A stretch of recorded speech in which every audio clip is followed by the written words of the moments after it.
तो दोस्तों आप सभी का स्वागत है। आज हम स्टार्ट करने वाले हैं रीसेंट टॉपिक।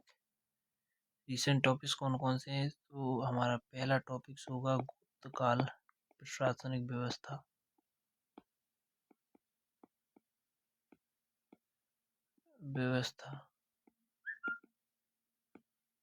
तथा राजकोषीय कर संबंधित शब्द।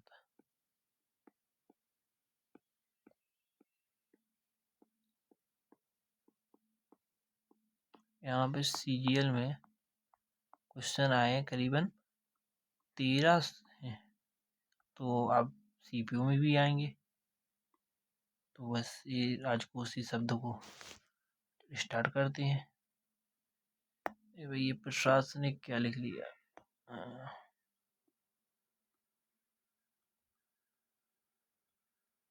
Let start. सबसे पहले समझते हैं सार्थ बाय क्या है।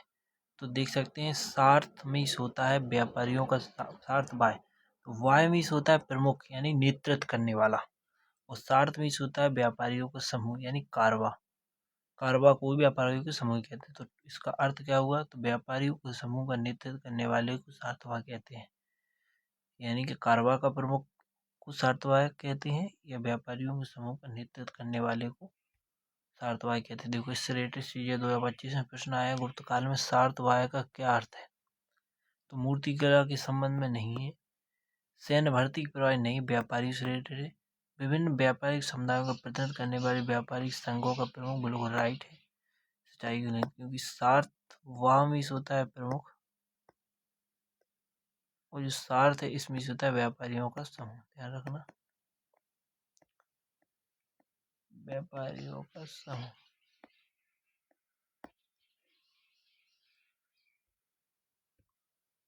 सॉरी, अब दूसरा है महान महासंधि विग्रहता। तो महा मीस होता है महान यानी प्रमुख, संधि मीस होता है समझौता। तो समझौता है, विग्रह मीस होता है अलग, युद्ध संघ है। जैसे आपने संधि और विग्रह ऐसी बात से, तो विग्रह मीस अलग है, युद्ध संघ। तो इसका अर्थ कहने का ये एक ऐसा पद है जो समझौता संधि कराता है, युद्ध की घोषणा करता है। यानी कि विदेश मंत्री का पद हुआ, तो राजा और सेना इस पर भरोसा करती थी। महान संधि विग्रहता सीधा याद रखना है कि विदेश मंत्री का पद है, राजा सेना विश्वास करती थी। अब इस विदेश मंत्री इसलिए युद्ध की घोषणा और संधि कराएगा। तो इससे रिलेटेड देखिए सीजन में क्वेश्चन क्या है, यह है तो युद्ध के दौरान गुप्त शासन के दौरान महान संधि विग्रहता के बारे में कौन सा कथन सही है? तो देख लीजिए थोड़ा डार्क। तो वह राज्य के मुख्य न्यायाधीश और भूमि विवादों को सुनता था, वो गलत है। उन्होंने सिंचाई कार्य और सार्वजनिक राज्य संग्रह के लोग गलत है, क्योंकि संधि मीस होता है समझ लो समझौता, संधि मीस समझौता होगा, और विग्रह मीस होता है युद्ध, समझ लीजिए।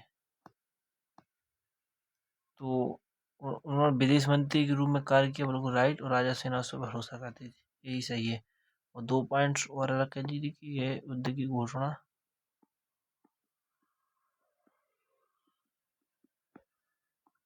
और समझौता कराता था।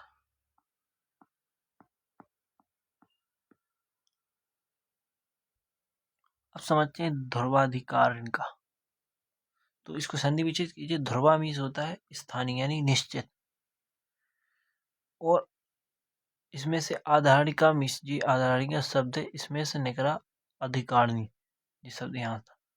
तो इसमें कार्यालय और विभाग, तो पूरा शब्द का अर्थ निकला है यह भूमि कर संग्रह विभाग का प्रमुख था।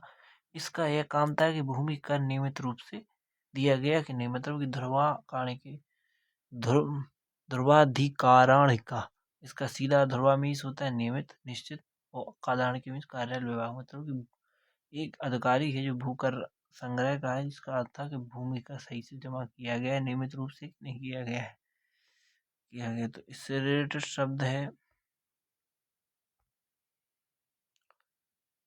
थोड़ी और 2 शब्द और समझ लीजिए। इससे पहले तलवाटक क्या है समझिए। तलवाटक, एक सेकंड, ये क्वेश्चन आया है सीजीएल का, ये भी सीजीएल का क्वेश्चन है, सीजीएल 2025 का, अभी हाल ही फिलहाल का क्वेश्चन है ये भी। देखिए इसमें क्वेश्चन आया है कि कौन सा एवं सही है।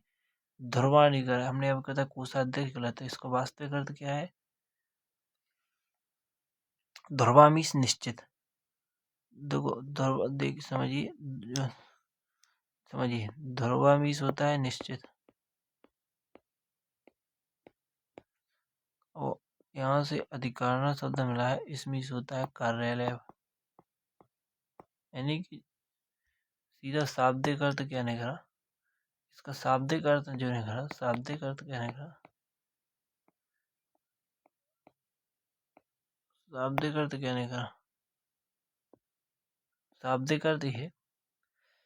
तो निश्चित कार्यालय तो बताया कि भूमि इसका काम था कि भूमि कर सही से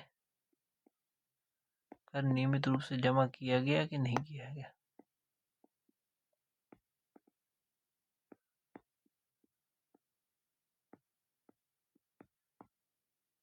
किया गया कि नहीं, ये था इसका। ठीक है, समझते हैं अब अगला।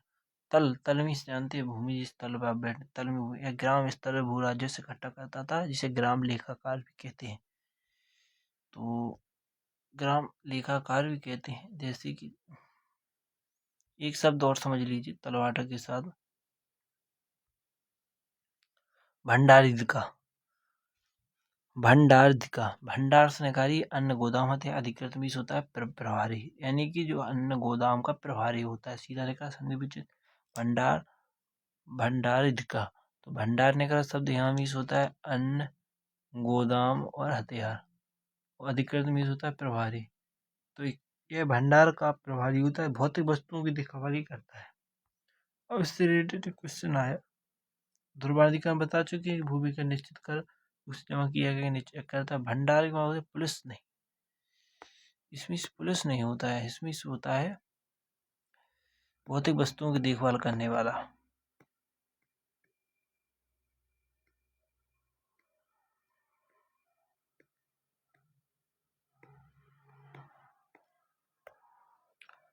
तलवाटक, ग्राम लेखाकार बिल्कुल सही है।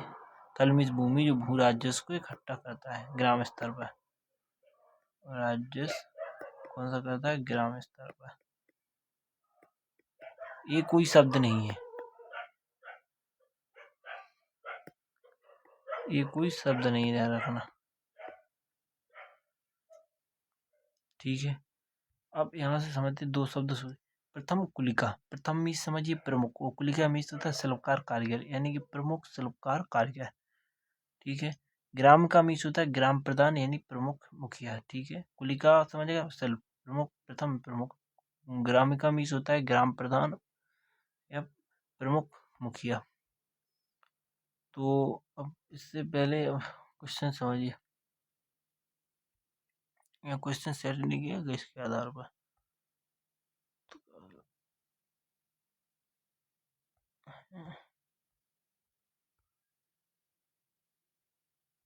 थोड़ी आगे चलो, इसका क्वेश्चन आगे मिलेगा, अभी यहाँ पे सेट नहीं किया पाया। पुस्तपाल, पुस्तक समझ लीजिए डॉक्यूमेंट, दस्तावेज या सरकारी। तो जो डॉक्यूमेंट है पुस्तक समझिए, पुस्तपाल मीन्स तो पुस्तक डॉक्यूमेंट। तो डॉक्यूमेंट कौन से होने चाहिए? डॉक्यूमेंट होने चाहिए सरकारी वाले। तो क्या बने? सरकारी दस्तावेजों का लेखा जोखा रखने वाला। तो पुस्तपाल क्या है? तो पुस्तपाल है सरकारी दस्तावेजों का लेखा जोखा रखने वाला। 10 अपराध समझिए, 10 प्रकार के अपराध, 10 प्लस अपराध संधि विच्छेद हुई। और मीस होता है ग्राम सभा और परिषद। और गृह का एक शब्द यहाँ किया था हमने आपको, गृह का मीस होता है क्या होता है? मुखिया, रखना ग्राम मुखिया, ग्राम प्रधान। ठीक है, तो और ग्राम सभा परिषद 10 अपराध, 10 प्रकार की पुस्तक सरकारी दस्तावेजों की लेखा जोखा रखने वाला। क्वेश्चन आ गया। उत्पेदा धैर्य जुनून शब्द है अभी तक। ध्रुवानी के न्यायिक अधिकारी के लिए इसका अध्यक्ष हमने आपको बताया था, भू राजस्व को नियमित रूप से भूमि कर, भू राजस्व अधिकारी होता है जो देखता है कि भूमि का नियमित रूप से जमा किया गया कि नहीं। पुस्तकालय नोटरी और अभिलेखों की रक्षक, यानी कि ठीक है, पुस्तकालय अभी हमने बताया नोटरी डॉक्यूमेंट से रिलेटेड आएगा, सही है। भंडार के चौकीदारों का मुखिया नहीं, ग्रामीण चौकीदारों का मुखिया इसे कहते हैं ग्राम, ना कि भंडार। भंडार क्या कहते हैं, भौतिक वस्तुओं की देखभाल करने वाला। पुस्तकालय नोटरी अभिलेखों का रक्षक, हमने बताया डॉक्यूमेंट्स रिलेटेड, वो भी सरकारी वाले। अगला क्वेश्चन आया है सीजीएल का क्वेश्चन है भाई, ये सेकंड सीजीएल 2025, ध्यान रखना। क्वेश्चन ना देख पा रहे हो तो लिख ना पाए, सीजीएल लिख नहीं पाए, सॉरी। अगला क्वेश्चन आया है, अगला क्वेश्चन है उर शब्द का क्या अर्थ है, जो हमने आपको पढ़ाया था अभी आगे। उर शब्द का अर्थ क्या है, सीधा बताया था, उर मीन्स होता है ग्राम सभा या परिषद। देखिए, चोर से कर मंदिर के पुजारी से एक सैन्य कमांडर है, ज्ञान सभा परिषद, राइट सीजीएल का क्वेश्चन 2025 का। अब आइए अधिकारी पद होगा अधिष्ठानाधिकार, अधिष्ठानाधिकारण, ये पद है। अधिष्ठाना में से अधिष्ठ का अर्थ होता, अधिष्ठ का अर्थ होता आधार, आधार में होता है मुख्यालय, और अधिकरण में होता है कार्यालय या बोर्ड। दोबारा सुन लीजिए, अधिष्ठानाधिकारण यानी कि अधिष्ठ में होता है आधार या मुख्यालय, और अधिकरण में होता है कार्यालय या बोर्ड। तो इसका अर्थ होगा प्रशासनिक बोर्ड का कार्यालय, इसमें बोर्ड समिति बैठती है। अधिष्ठानाधिकरण एक प्रशासनिक बोर्ड का कार्यालय, बोर्ड समिति बैठती है और निर्णय लेती कौन से, स्थानीय जरूरतों को पूरा करने वाले। तो जरूरतों को पूरा करने में किसकी बात होती है, तो इसमें बात किसकी होती है, शिल्पकारों, कारीगरों, लेखकों के बारे में बात करती है। दोबारा सुन लीजिए, अधिष्ठानाधिकरण कोई पद नहीं है, एक समिति है, बोर्ड समिति, जो स्थानीय जरूरतों को पूरा करने का निर्णय लेती है, जिसमें शिल्पकारों, कारीगरों और लेखकों के बारे में बात होती है। तो अभी क्वेश्चन देख लीजिए, जो क्वेश्चन आया है सीजीएल 2025 का, अभी हाल ही फिलहाल में है, तो क्वेश्चन पढ़िए। क्वेश्चन लिखा है कि गुप्त वंश में नगरीय प्रशासन के संबंध में अधिष्ठानाधिकरण के बारे में कौन सा कथन सही है, तो इस सैन्य परिषद पूर्णतः शाही जनरल बनाई गई है। तो भैया हमने आपको अभी बताया था कि यह एक प्रशासनिक बोर्ड का मुख्यालय है, इसमें कुछ नहीं होता है, इसमें एक बोर्ड समिति बैठती है जो क्या करती है, स्थानीय जरूरतों को निर्णय लेती है, कौन सी स्थानीय जरूरतों को पूरा करने के लिए, यानी कि इसमें किसकी बात होती है, शिल्पकारों, कारीगरों और लेखकों की बात होती है। धार्मिक मामले भैया नहीं होते हैं, सलाहकार मंडल सरकार कारीगरों का प्रतिनिधित्व करता है, बिल्कुल राइट। मंदिर समिति बिल्कुल गलत है। अगला प्रश्न जीबी सीजीएल 2025 का है, समझिए अब क्वेश्चन। गुप्त काल की प्रशासनिक संरचना के अनुसार अधिकारी और भूमिका के निम्नलिखित युगों में से कौन सा युग सही सुलभित है। देखिए, प्रथम कुलिका, कुलिका मीस हमने बताया था शिल्पकार, कुलिका मीस होता है, देखिए शिल्पकार, और प्रथम मीस बताया था प्रमुख, यानी शिल्पकारों का प्रमुख, लोक कल्याण का गलत है। ग्रामी का ग्राम प्रधान बिल्कुल राइट है। तलवाटक, तल बताया था भूमि, यानी कि भूमि, तल का अर्थ होता है भूमि, यानी कि इसको होता है ग्राम लेखाकार, यानी जो ग्राम स्तर पर पूरा राजस्व इकट्ठा करता है, इसलिए जो तो गलत है। पुस्तपाल, कर संग्रह के पुस्तकाल होता है डॉक्यूमेंट्स रिलेटेड, वो भी सरकारी वाले, कौन से, सरकारी वाले। तो सब हो गए, सब एक ही क्वेश्चन का पोस्टमार्टम कर रहे हैं। अब आता है माइंड मैप, अब इसका कंप्लीट रिवीजन कराएंगे, कंप्लीट रिवीजन, ताकि आपको जो शब्द बताए गए हैं, इस शब्द क्योंकि जो मोस्ट इम्पोर्टेंट शब्द हैं भैया, ये आपके एग्जाम में जरूर आएंगे। कौन से शब्द हैं, मोस्ट मोस्ट इम्पोर्टेंट शब्द हैं, आपके एग्जाम में तो आएंगे ही आएंगे। सबसे समझिए, सार्थ बाह्य व्यापारियों को, तो हमने बताया था सार्थ मीस होता है, भाव मीस होता है प्रमुख, सार्थ मीस होता है व्यापारियों को समूह। तो सार्थ बाह्य व्यापारियों समूह का प्रमुख महान संधि विक्रेता, मतलब संधि की घोषणा करता है, यानी कि विदेश मंत्री के रूप में जो राजा और सेना के निकट होता है। ध्रुवाधिकारी हमने बताया था, जो नियमित रूप से भूमि कर का जमा करता है, सही है। तलवाटक समझिए क्या है, तलमीश भूमि, तलवाटक है जो भूराज्य ग्राम स्तर पर जमा करता है, इसे ग्राम लेखाकार कहते हैं।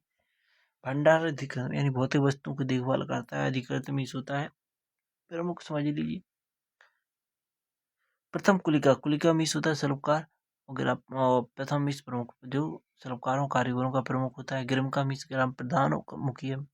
पुस्तपाल है तो पुस्तपाल मीन्स समझिए पुस्तपाल सरकारी दस्तावेजों का लेखा जोखा रखने वाला। 10 अपराध नहीं 10 प्रकार के अपराध। और है जो ग्राम सभा और परिषद से शब्द है रिलेटेड। अधिष्ठानाधिकरण, देखो अधिष्ठानाधिकरण,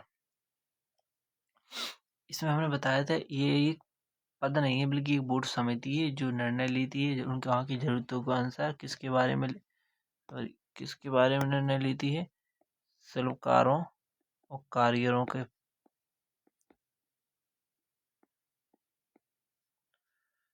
ये वाला क्वेश्चन आप खुद कीजिए, इस वाले को आप बताइए, क्वेश्चन मार्क है इस वाले को, आप लोग कीजिए इस वाले क्वेश्चन। प्रथम कुलिक जो आगे चर्चा होती है सलाहकारों का प्रमुख, इसको भी आप कीजिए। प्रथम कायस्थ, कायस्थ क्या है तो कायस्थ समझिए प्रमुख, कायस्थ में होता है लेखक लिपिक दस्तावेज, यानी मुख्य लेखक लिपिक दस्तावेज रक्षक, इसे कहते हैं। अब समझिए राजकोषीय शब्द क्या है। राजकोषीय शब्द जो कर से संबंधित है, समझिए हिरण्य कर, हिरण्य, हिरण्य का अर्थ होता है हिरण्य, जो शब्द है इसका अर्थ होता है सोना, यानी कि इसे नगद रूप में जमा करना होता है। सोना मौद्रिक रूप में, नगद को कहते हैं मौद्रिक रूप। यह उन फसलों या उत्पादों पर लगाया जाता है जिन्हें राजकोषीय में जमा करना होता है। किसमें, उन फसलों और उत्पादों पर लगा होता है जिन्हें राजकोष में जमा करना होता है, जमा करना सॉरी थोड़ी सी डिस्टर्ब हम भी हो। यह उन फसलों या उत्पादों पर लगाया जाता है जिन्हें राजकोष में जमा करना मुश्किल है, जैसे कपास गन्ना मसाले। मतलब कि जी मात्रा इनकी रहेगी बहुत ज़्यादा तो राजकोष में बनेगी नहीं, तो उन्होंने निर्णय कहा कि अब इनके बदले हमें सोना दीजिए। तो इसकी ट्रिक होगी कि इसकी ट्रिक क्या होगी, देखो इसकी ट्रिक होगी कर, यानी जो नगद रूप सोना में दे सकते हैं। अब आपको इसे याद कैसे करेंगे, हिरन, हिरन को समझिए रेट कर लीजिए हीरा, हीरा मतलब एक बहुत महंगी चीज़ है तो हीरा के रूप में जमा करती है। यदि इससे नहीं तो इस समझिए हिरना किससे राजा था, तो राजा के पास क्या होता सोना था, यानी हिरण्य का अर्थ क्या होगा सोना। ठीक है, अब इससे पहले समझिए धान्य, हाँ समझ लीजिए धान्य, धान्य क्या है, धान से समझिए धान, धान मीन्स होता है अनाज, धान से समझिए धान, धान मीन्स होता है अनाज। तो भू राजस्व के संबंध में कर इसमें अनाज रूप में लिया जाता है, अन्न फसल है जैसे। तो धान भी समझिए अनाज, भू राजस्व जब इकट्ठा कर रहे हैं तो उसमें कर है जो अनाज के रूप में ही ले रहे हैं, अन्न फसलों का भी। तो यह भाग कर से संबंधित है। भाग कर क्या है, कर ये उपज पर लगता है, भाग में इसका कर जो है उपज पर लगता है। राजा इस उपज का 1/6 भाग लेता था। धान और भाग कर से ही संबंधित, भाग का क्या उपज पर लगता है, राजा इसका क्या है कि 1/6 भाग लेता था। तो जो भी क्या है SSC CGL 2025 में आया है क्वेश्चन, देख लीजिए। चलो, गुप्त वंश में कराधान से संबंधित कौन सा एक में सही है, अदे, अदे शब्द थोड़ा आपको पढ़ाया नहीं है तो अदे शब्द यहाँ पर समझ लीजिए। अदे मीन्स होता है जो दिया ना जा सके, सॉरी हैंडराइटिंग बोला जाती है, जो दिया ना जा सके, यानी कि वैसा कर जो दिया ना जा सके। जैसे कि दान में दी गई भूमि, दान की भूमि में कोई टैक्स नहीं लगेगा तो अदे तो है ही नहीं। भाग समझिए उपज का हिस्सा है, ठीक है, और राजा उपज के रूप में 1/6 भाग लेता था, ठीक है। हिरण कर, हिरण भी होता है हीरा से रिलेटेड, हिरण समझिए, हिरण भी होता है सोना, हिरण का अर्थ होता है सोना, जो भी नकद में लगता था। तो हिरण जबरन मजदूरी तो है नहीं। धान्य, अब समझिए धान्य, धान्य क्या स्वर्णिक बोल गलत है, धान भी एक उपज कर है, इसमें क्या होता है उपज कर रहे, लेकिन धान का अर्थ है अनाज। हमने इसकी ट्रिक बताई थी, इसको धान से याद कीजिए। धान, इसकी ट्रिक बताई थी, धान से याद कीजिए। ठीक है। अब समझते बेस्ट का कर। बेस्ट, इसका अन्य नाम बिष्ट कर, कहीं कहीं बिष्ट कर भी आया है। बिष्ट मीन्स होता है बेकार, यानी जबरन मजदूरी। तो बिष्ट कर का अर्थ है, देखो बेस्ट का कर है, इसका अन्य नाम है बिष्ट कर। बिष्ट मीन्स होता है बेकार है, जबरन मजदूरी। तो बिष्ट कर का अर्थ शाब्दिक अर्थ हुआ बिना वेतन का श्रम। तो एक अनिवार्य श्रम था, यानी इसका भुगतान किस पर होता है? मौद्रिक रूप, पैसा देकर नहीं। भौतिक कर यानी कोई वस्तु देकर भी नहीं।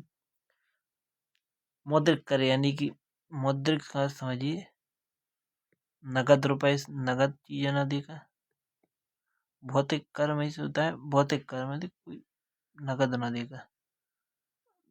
एक सेकंड,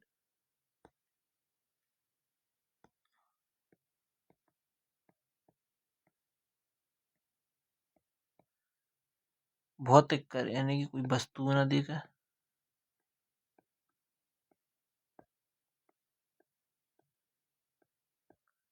वस्तु या अनिवार्य श्रम था, इसमें पैसे नहीं मिलते थे। जैसे सड़क बनवाना, किलेबंदी करवाना, सड़कें बनवाना और अन्य परिवहन। तो वह सड़कें लिख दी।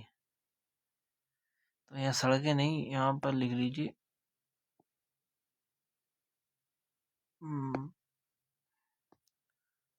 पुल बनवाना। ठीक है। तो बेस्ट का दोबारा सुन ली। बेस्ट का नाम बेस्ट का बेकार, बेस्ट मिस होता है बेकार है, जबरन मजदूरी। बेस्ट का अर्थ होता है कि बिना श्रम का, सॉरी बिना वेतन का श्रम। तो एक अनिवार्य श्रम, इसका भुगतान मौद्रिक नगद ना देकर होता है। भौतिक कर के रूप में भी नहीं होता है, वस्तु या फसल नहीं देकर। इसमें अनिवार्य श्रम होता है जो बिना पैसे का कराया जाता है। जैसे सड़कें बनवाना, किलेबंदी करना, पुल बनवाना, अन्य परिवहन। अब आइए क्वेश्चन सॉल्व करते हैं। जो क्वेश्चन है एसएससी सीजीएल 2025 का, देख लीजिए क्वेश्चन है। और क्वेश्चन को सॉल्व कीजिए। गुप्त राजकोषीय शब्द को उनके अर्थ के साथ सही ढंग से सुनिश्चित कीजिए। हिरण्यमीश होता है सोना, यानी कि जो क्या है नगद में जमा होता है। क्वेश्चन गलत है। धान्यमीश होता है अनाज, तो ये क्या है अनाज के रूप में जमा होता है, तो जो गलत है। भोग, सॉरी जो रह गया एक शब्द और रह गया समझने के लिए। भोग कर समझ, भोग से समझ में आ रहा है आनंद और उपभोग, मौज। तो यह एक नियमित कर जो राजा और उसके परिवार के उपभोग के लिए दिया जाता है। क्या है कि यह एक भोग माना होता है आनंद और उपभोग। तो ये ऐसा कर था जो राजा उसके परिवार के उपभोग के लिए दिया जाता था। भुगतान होता दैनिक वस्तुओं के रूप में, जैसे फल, सब्जी, फूल, दूध, लकड़ी। यानी फल वाले से फल ले लिया, फूल वाले से फूल ले ली, सब्जी वाले से सब्जी ले, दूध वाले से दूध ले ली, लकड़ी आने वाले से लकड़ी ले ली। अब देखो जो अधिक हमने आपको समझाया था वो यहाँ है। अधिक मीन्स होता है जो दिया ना जा सके, यानी कि जो कर्म टैक्स फ्री। राजा द्वारा दी गई दान भूमि पर टैक्स नहीं लगेगा, ध्यान रखना। अब समझिए, अब हमने बताया था, यहाँ समझिए भोग आया है। भोग उपज में राजा का हिस्सा, गलत है। इसको उपज में राजा के हिस्सा को भोग नहीं भाग कहते हैं, तो गलत है। बेस्ट का क्या है? जबरन मजदूरी, ठीक है। बिस्ट मीन्स होता है जबरन मजदूरी या श्रम, सही है। अब अगला प्रश्न देखिए, जीबीएसएससी सीजीएल 2025 का है। आप देख सकते हैं। उत्पेदिता दिले जुनून शब्द है, जो शब्द ही नहीं। भाग मीस होता है उपज पर लगने वाला कला, उपज कर कह सकते हैं। बेस्टिक जबरन मजदूरी, सही है। 10 अपराध गलत। 10 अपराध मीस होता है 10 प्रकार के अपराध,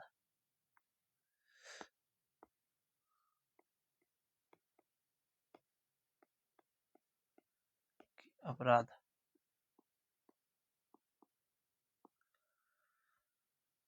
अगला प्रश्न, आपकी स्कीम पर। ये भी CGL 2025 है यार, आज तो बिलात गलती कर दी, बिलात क्वेश्चन नहीं लिखे। गुप्त शासकों द्वारा प्रयुक्त कौन सी उपाधि उनकी वैष्णव संबद्धता को प्रतिबिंबित करती है? यानी कि गुप्त काल में जो पूछा कौन से धर्म, तो परम भागवत था। देख लीजिए, एक चीज सुनिए, गुप्त काल में परम भागवत धर्म चलता था।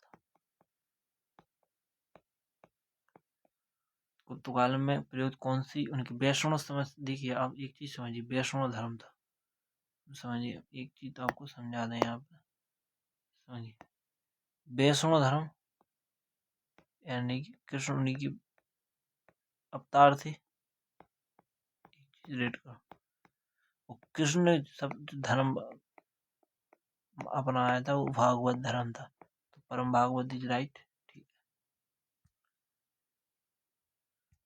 कोई दिक्कत कर रही? देखो, वैष्णव समुदाय प्रतिबद्ध लोक धाम नहीं है, परमेश्वर भगवानी परमात्मा भगवानी धर्म कौन सा है पूछे, परम भागवत। और समझिए जो भी है SSC CGL 2025 में पूछा गया है। यह क्वेश्चन तो बहुत तगड़े अच्छे आए, लेकिन हमने आसान बनाया है। क्वेश्चन तो तगड़ी थी लेकिन आसान हमने बनाए। गुप्त काल के कर्तव्यों उत्तरदायित्व संबंधित सही सुनिश्चित एवं की पहचान करें। 10 अपराधों पर लगाया गया जुर्माना बिल्कुल सही है। भोग निःशुल्क कम नहीं होता है, भोग मीज होता है आनंद।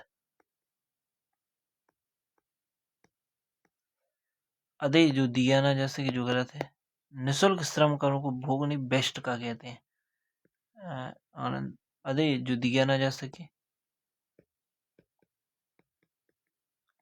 जो दिया ना जा सके, एक चीज समझ लीजिए, जो निःशुल्क कर है इसको कहते हैं बेस्ट का। इसे रिवीजन करना पड़ता है, जब बार बार याद रहते हैं। अब देखिए, धान जबरन मजदूरी नहीं, गलत है। धान होता है अनाज, धान का अर्थ अनाज, यानी कि इसमें कर कैसा लगता है, अनाज के रूप में। और जबरन मजदूरी को बता चुके हैं भाई, निःशुल्क बेस्ट का, यानी बेस्ट कर ही समझ ली, यहाँ पर बेस्ट कर ली।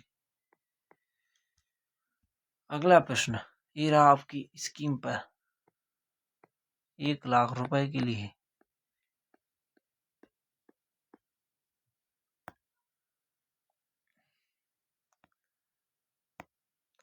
गुप्त काल के संबंध में, थोड़ा इसको और बड़ा कर सकते हैं।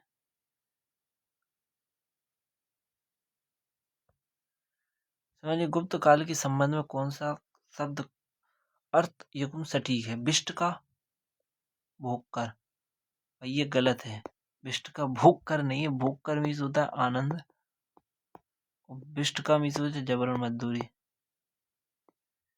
जबरन मजदूरी, विष्ट का मीन्स होता है जबरन मजदूरी। भाग जबरन मजदूरी गलत है, जबरन मजदूरी विष्ट का होती। अदि जो समर्पित किया जाए, 10 अपराध अन्न का 10वां अंश, जो गलत है, इसे कहते हैं भाग। सॉरी, अन्न का 10वां अंश नहीं, भाग क्या कहते हैं, भाग तो कहते हैं। अदि जो दिया ना जैसे अर्थात जो समर्पित किया जा सके, श्रद्धांजलि शुल्क, इसी को कहते हैं अदि। समझ में आया? अदि जो दिया ना जैसे कि मतलब श्रद्धांजलि दे रहे, शुल्क दे रहे, तो इसमें कोई कर नहीं लगता है। अब आखिरी प्रश्न रहा, गुप्त काल में, या इस बार तो भारी गलती हो गई, एक भी प्रश्न, सब प्रश्न बचे रखे, लाल कलर लिया जाए। निम्न में से गुप्त काल का प्रशासनिक साहित्यिक स्रोत है, तो भैया इसका तो सीधा एक ही शब्द है, समुद्रगुप्त का इलाहाबाद स्तंभ शिलालेख, इसी में इसका प्राथमिक स्रोत मिला है। ठीक है, समुद्रगुप्त का इलाहाबाद स्तंभ शिलालेख गुप्त काल की प्राथमिक साहित्यिक स्रोत। थोड़ा ये भैया, थोड़ा आपका रिवीजन करा देते माइंड में। हिरण्मयी हीरा, हिरण्मयी होता है सोना, यानी कि नगद कर। धान अनाज कर उपज कर के रूप में लिया जाता है, अनाज धान मीस अनाज होता है। देखो, इसमें होता है सोना, हीरा में धान मीस होता है अनाज, यानी उपज कर के रूप में लिया जाता है। बेस्ट का बिना वेतन का श्रम बेस्ट का मीन्स होता है जबरन मजदूरी। भाग कर उपज कर के रूप में लिया जाता है। 1/6 भाग लगता है। भोग आनंद भोग के लिए राजा उसके परिवार के लिए वस्तुएं भौतिक वस्तुएं ली जाती। अधिक कर जो दिया ना जा सके, जो दिया ना जा सके। भाई धन्यवाद, थैंक यू।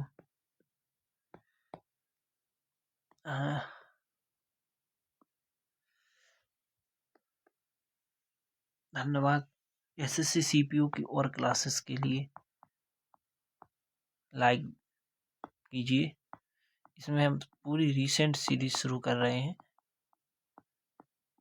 जो टॉपिक की क्वेश्चन 7 से 8 बार आए हैं एक एग्जाम में, तो उसी का रिसेंट सीरीज में डाला गया है। धन्यवाद।